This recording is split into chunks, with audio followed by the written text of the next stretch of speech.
She's been with me for as long as I can remember, lurking in the shadows, hiding just out of sight. My earliest memory of her is from when I was 5. The first night I remember waking up to see her pale, distorted face peering up at me from under my bed. Her hair was long, matted, and wet-looking, like she had just crawled out of a swamp. Her eyes were black pits, empty, yet somehow full of malice.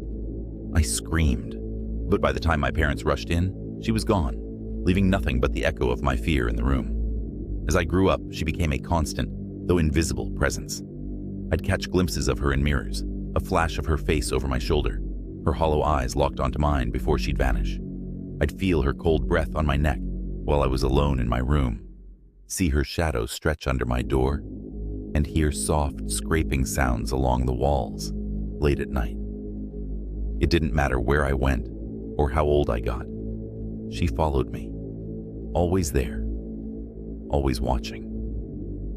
One night, I was lying in bed, exhausted from days of insomnia, brought on by her relentless presence. The house was silent, and I was almost asleep when I felt the air turn icy cold. A familiar, sickening sense of dread settled over me. I kept my eyes closed, willing myself to ignore it, hoping maybe, just this once, she'd go away. But then, I heard it. The faint guttural whisper coming from beneath my bed. "I'm here," she said, her voice rasping and grating like nails on a chalkboard. My body froze, terror rooting me to the spot. Slowly, against my will, I opened my eyes. There, standing in the corner of my room, was her dark figure, barely illuminated by the moonlight filtering in through the window. She looked worse than ever, her face twisted, her limbs too long, her skin stretched and cracking. I wanted to scream, but no sound would come. I tried to move, but my body wouldn't obey. She began to move toward me, her footsteps slow and deliberate, each step accompanied by a soft, scratching sound, like nails scraping against wood. As she reached the foot of my bed, she leaned down until her face was inches from mine. Her hollow black eyes bored into me, and I felt a wave of cold, paralyzing fear, unlike anything I'd ever experienced. She tilted her head, her smile widening. I squeezed my eyes shut, trying to block her out, hoping that if I just ignored her, she'd go away. But I felt the weight of her hand press down on my shoulder, icy cold and claw-like, pinning me to the bed. My eyes flew open, and I was met with her face hovering over mine, close enough that I could see every cracked, withered detail of her skin. Then, with a final cruel smile, she slowly backed away, slipping into the shadows until all that was left was the faint outline of her figure standing at the edge of my bed, watching me with those empty, hollow eyes. It's been years since that night, but the memory still haunts me. I can't shake her presence. I still see her face in mirrors, feel her cold breath on my neck, and hear her whispered taunts in the dead of night. I live in constant fear. It's truly debilitating, and no matter where I go, I know she's always there, lurking in the darkness, waiting, always waiting.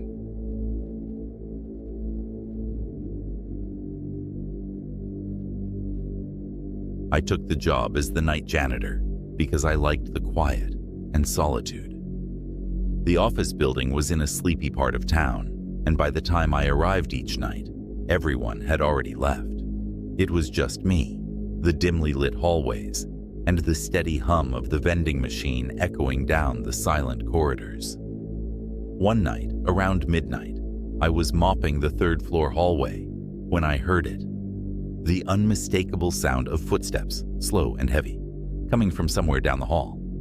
My first thought was that maybe someone had stayed late, though it was strange that I hadn't seen any lights on when I started. I stopped and listened, but the footsteps faded away, leaving the building eerily silent again. Shrugging it off, I went back to work. But as the night wore on, strange things started happening. I swore I could hear faint whispers from behind closed doors. I told myself it was just the usual quirks of an old building, but something about it all felt wrong, like I wasn't alone. Later, as I cleaned the kitchenette, I caught a glimpse of something out of the corner of my eye, a shadow standing in the doorway. I turned quickly, but no one was there. My heart pounded as I tried to convince myself it was just my imagination. But then I heard the footsteps again, this time closer, and they were heading toward the far end of the hallway, near the conference room. The conference room had always made me uneasy. I'd sometimes catch a weird reflection in the glass walls, as if someone were sitting at the table when the room was clearly empty. But tonight, the atmosphere felt heavier, colder, like there was something or someone waiting for me. Trying to shake off my nerves, I decided to check it out, telling myself I was just being paranoid. I walked down the hallway, my footsteps echoing as I approached the conference room. For a second, I thought about just leaving it alone, but curiosity got the better of me, and I pushed the door open. The room was empty, as I'd expected, but as I stepped inside, I felt a sudden chill, like someone had opened a freezer door right next to me. I looked around, feeling the hairs on the back of my neck stand up, and that's when I saw it. In the reflection of the glass wall, there was a figure standing directly behind me. I couldn't make out any features, just a dark silhouette, tall and still, looming over me with an almost menacing presence. My stomach twisted in fear as I turned around, but when I looked back, the room was empty. I bolted, my heart racing, but just as I reached the door, it slammed shut on its own, nearly catching my hand.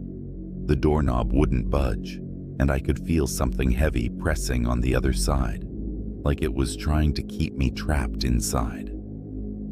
I pounded on the door, my breathing shallow and panicked, until finally, the resistance let up, and I stumbled out into the hallway. I was done for the night. I grabbed my things and headed for the elevator. The elevator doors opened, but when I stepped inside, I froze. In the mirrored walls, I could see the same shadowy figure standing in the hallway, staring directly at me. Its dark form seemed to flicker, almost like it was reaching out. I held my breath as the doors closed, and I felt a wave of relief as I started descending.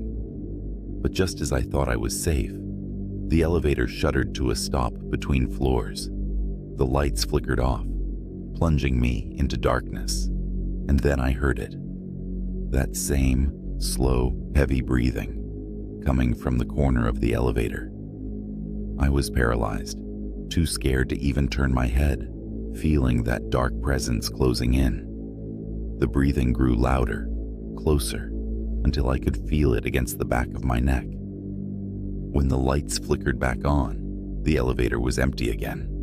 I bolted out as soon as the doors opened, racing to my car and not stopping until I was halfway down the road. I never went back to that building.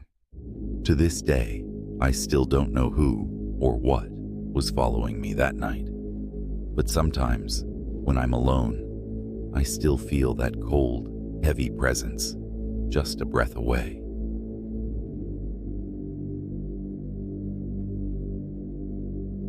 It was 2018. I rented the cabin hoping for a quiet place to work on my novel.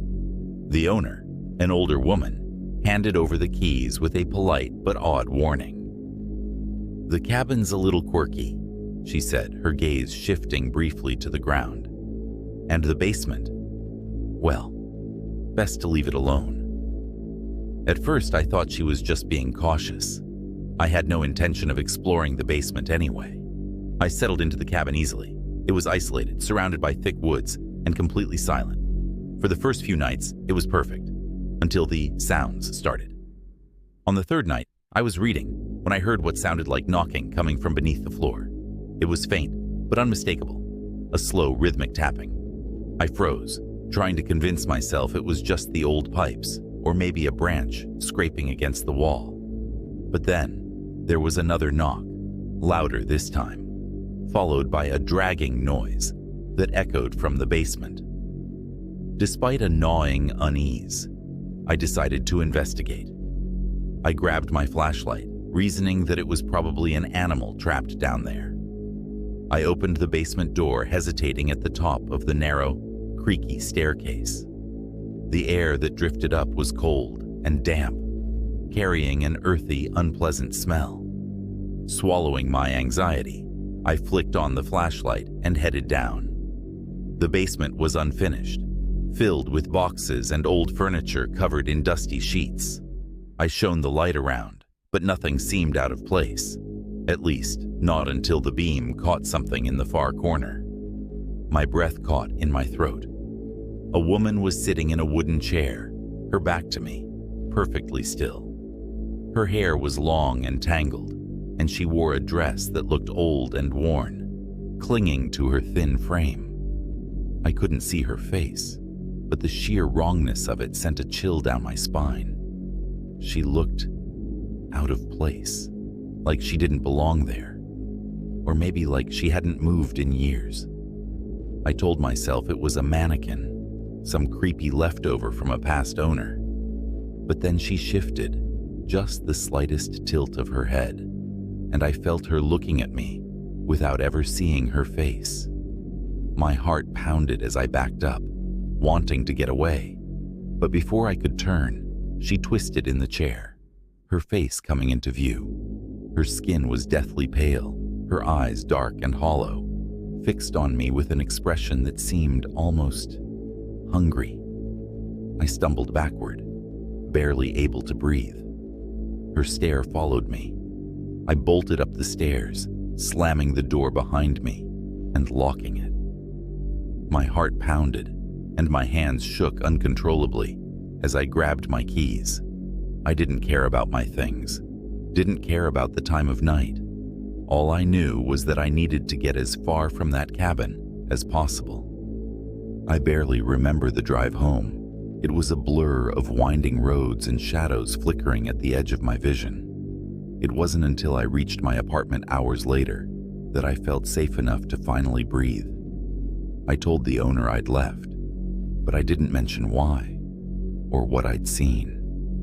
My friends still don't believe me when I tell them what I saw. But even now, I sometimes wake up in the middle of the night, sure I can feel her eyes on me, as if she's waiting for me to come back.